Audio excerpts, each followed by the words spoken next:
भोंदू अशोक खरात याच्या विरोधात दाखल झालेल्या 8व्या गुन्ह्यामध्ये त्याला 12 दिवसांची अर्थात 13 मे पर्यंत पोलीस कोठडी सुनावल्यानंतर आज पुन्हा अशोक खरात याला 9व्या गुन्ह्यातील सुनावणीसाठी ऑनलाईन पद्धतीनं न्यायालयात हजर करण्यात आलं होतं। या 9व्या गुन्ह्यामध्ये जर व्यवसायामध्ये भरभराट व्हायची असेल तर तुला अवतार पूजा करावी लागेल। तू जर पूजा केली नाही तर उच्चाटन पूजा जादूटोणा करून तुझा सर्वनाश करेल आणि त्यातून तुझा मृत्यू होईल अशी धक्कादायक फिर्याद एका व्यवसायानं दिली होती। आज अशोक खरातला SITने 9व्या गुन्ह्यामध्ये माननीय कोर्टामध्ये व्हिडिओ कॉन्फरन्सिंगद्वारे हजर करण्यात आलेलं होतं। याच्यामध्ये एका व्यावसायिकाने फिर्याद दिलेली आहे।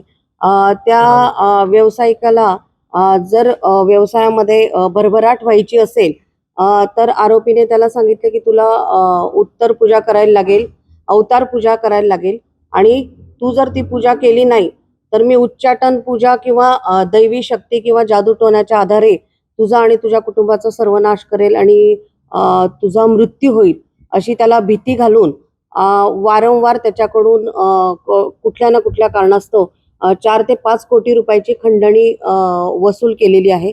तर सदरचा गुन्हा हा अत्यंत गंभीर स्वरूपाचा आणि संवेदनशील असल्याने या गुन्ह्याचा तपास करायचा असल्याने आम्ही माननीय कोर्टासमोर आमचे जे सहाय्यक सरकारी अभियोक्ता शैलेंद्र बागडे सर आहेत त्यांनी माननीय कोर्टाला विनंती केली आणि माननीय कोर्टाने आरोपीला 4 तारखेपर्यंत पोलीस कोठडी सुनावली आहे। सदर गुन्हा गंभीर स्वरूपाचा असल्याने नाशिक जिल्हा सत्र न्यायालयानं खरात याला पुन्हा 4 दिवसांची पोलीस कोठडी सुनावली। एकूणच 8व्या गुन्ह्यामध्ये अशोक खरात याची रवानगी पोलीस कोठडीतून न्यायालयीन कोठडीत नाशिक जिल्हा मध्यवर्ती कारागृहात झाली होती। मात्र आता या गुन्ह्यामध्ये त्याला 4 दिवसांची पोलीस कोठडी सुनावण्यात आली। त्यामुळे आता या 4 दिवसांच्या पोलीस कोठडीमध्ये आणखी काही धक्कादायक प्रकार समोर येण्याची शक्यता देखील वर्तवली जाते।